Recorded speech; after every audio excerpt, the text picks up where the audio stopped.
యేసుక్రీస్తు తండ్రి పరిశుద్ధాత్మ దేవుడని, పరిశుద్ధాత్మ దేవుడు మరియతో శారీరకంగా కలవటం ద్వారా యేసుక్రీస్తు ప్రభు పుట్టాడని, మరియ క్యారెక్టర్ లెస్ అని, యేసు ప్రభు పవిత్రుడు కాదు అని, యేసుక్రీస్తు ప్రభుకి అనేక మంది తండ్రులు ఉన్నారని కొంతమంది అబద్ధాలు ప్రచారం చేస్తా ఉన్నారు.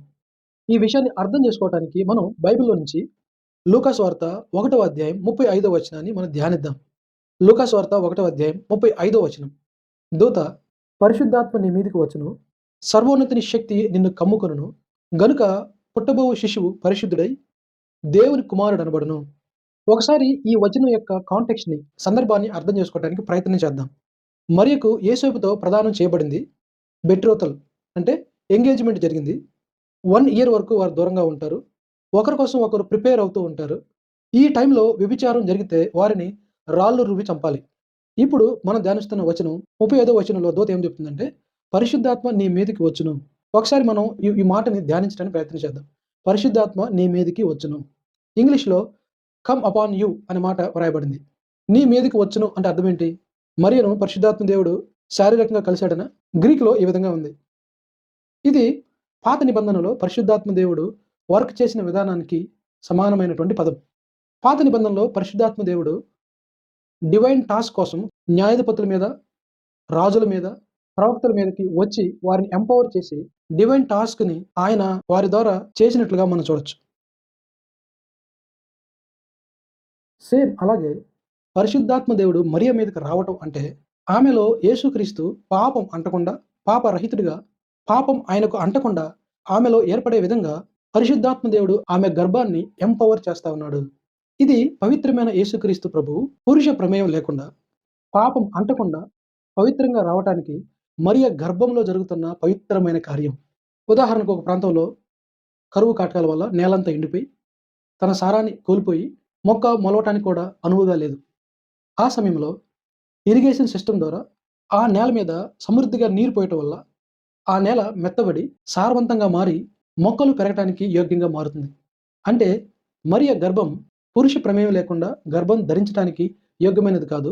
పవిత్రుడైన యేసుక్రీస్తు ప్రభు పుట్టడానికి యోగ్యమైనది కాదు.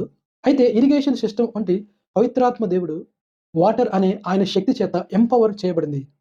పురుష ప్రమేయం లేకుండా ఆమె గర్భం దాల్చగలిగింది. పవిత్రుడైన దేవుడు పవిత్రంగా పాపం అంటకుండా ఆమె గర్భంలో ఉండే విధంగా ఆమె గర్భం మార్పు చెందింది. కాబట్టి పరిశుద్ధాత్మ దేవుడు మరియతో శారీరకంగా కలవలేదు. పరిశుద్ధాత్మ దేవుడు యేసుక్రీస్తు ప్రభువుకి బయోలాజికల్‌గా తండ్రి కాదు. పరిశుద్ధాత్మ దేవుడు ఒక ఏజెంట్ మాత్రమే. తర్వాత దేవదూత చెప్పిందేంటంటే, సర్వోన్నతుని శక్తి నిన్ను కమ్ముకొనును. కమ్ముకొనును అంటే అర్థం ఏంటి? గ్రీకులో కమ్ముకొనును అంటే covering, enveloping, protecting, giving his presence అని అర్థం. పాత నిబంధనలో దేవుడు ప్రజల మధ్యలో ఉండటానికి ఒక ప్రత్యక్షపు గుడారాన్ని ఏర్పాటు చేయమన్నాడు. వారు ఆ ప్రత్యక్షపు గుడారాన్ని ఏర్పాటు చేసినప్పుడు నిర్గమకాండం 40 అధ్యాయం 34వ వచనంలో దేవుని మేఘం ఆ మందిరాన్ని కమ్ముకుంటుంది. మేఘం తేజస్సుతో ఆ మందిరాన్ని కమ్ముకున్నప్పుడు, ఆ మందిరాన్ని నింపినప్పుడు, ఆ మందిరాన్ని కవర్ చేసినప్పుడు అప్పుడు ప్రజలకు అర్థమైంది ఆయన శక్తి అక్కడుంది అని. ఆయన సన్నిధి, ఆయన ప్రెజెన్స్ అక్కడుందని. ఆయన పవిత్రత అక్కడుందని. ఆయన కాపుదల అక్కడుందని ప్రజలకు అర్థమైంది. ఈ సమానార్థంతో పరిశుద్ధాత్మ దేవుడు మరియను కమ్ముకున్నాడు. ఓవర్ షాడో యూ అంటే ఆమె గర్భాన్ని కవర్ చేశాడు. ప్రొటెక్ట్ చేశాడు. అక్కడ ఆయన సన్నిధి ఉంది. అక్కడ ఆయన పరిశుద్ధత ఉంది. అక్కడ ఆయన యాక్సెప్టెన్స్ ఉంది అని అర్థం. ఇది మరియ గర్భంలో ఆయన పవిత్రతను ఉంచి జరిగించిన పవిత్రమైన కార్యం. కోడి తన రెక్కల కింద తన పిల్లల్ని దాచిపెట్టినట్టుగా పరిశుద్ధాత్మ దేవుడు తన గర్భాన్ని కమ్ముకుంటున్నాడు.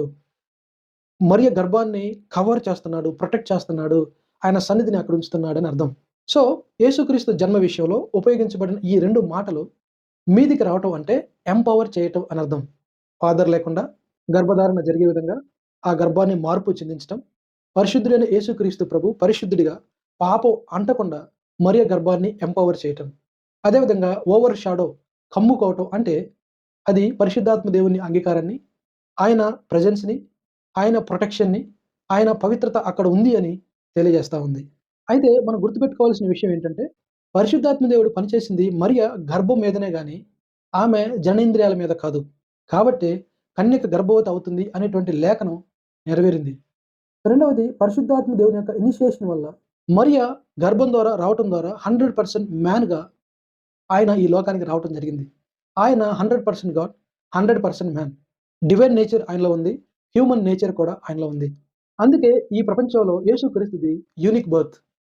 ఏ విధంగా అయితే పరిశుద్ధాత్మ దేవుడు మరియ గర్భాన్ని ఎంపవర్ చేసి ఒక జీవాన్ని ఆమె గర్భంలో ఉంచాడో, అలాగే ఎప్పుడైతే మనం యేసుక్రీస్తు ప్రభుని సొంత రక్షకుడిగా అంగీకరిస్తామో, ఆయన పాపం వల్ల జీవాన్ని కోల్పోయిన మనకు ఆయన జీవాన్ని ఇస్తాడు. ఎప్పుడైతే మనం యేసుక్రీస్తు ప్రభుని సొంత రక్షకుడిగా అంగీకరిస్తామో, అప్పుడు ఆయన మనల్ని ఎంపవర్ చేసి, మన మీదికి వచ్చి జీవం లేని మనల్ని యుగయుగాలు జీవించే విధంగా ఆయన మారుస్తాడు. మనకు జీవాన్ని ఇస్తాడు. ఏ విధంగా అయితే పరిశుద్ధాత్మ దేవుడు మరియ మీద ఓవర్ షాడో అయ్యాడో, అంటే ఆయన ప్రెజెన్స్‌ని ఉంచాడో, ఆమెను కవర్ చేశాడో, ఆయన పరిశుద్ధతను ఉంచాడో, పాత నిబంధనలోని ప్రత్యక్షపు గుడారాన్ని ఆమోదించాడో, అలాగే మనకు కూడా జీవితాంతం ఆయన ప్రెజెన్స్‌ని మనతో ఉంచుతాడు. ఆయన పరిశుద్ధతని మన మీద ఆపాదించి, నీతిమంతుడు అని మనల్ని పిలుస్తాడు. ఆయన మనల్ని కవర్ చేసి ఈ లోక యాత్రలో మన గమ్యానికి ఆయనే మనల్ని చేరుస్తాడు.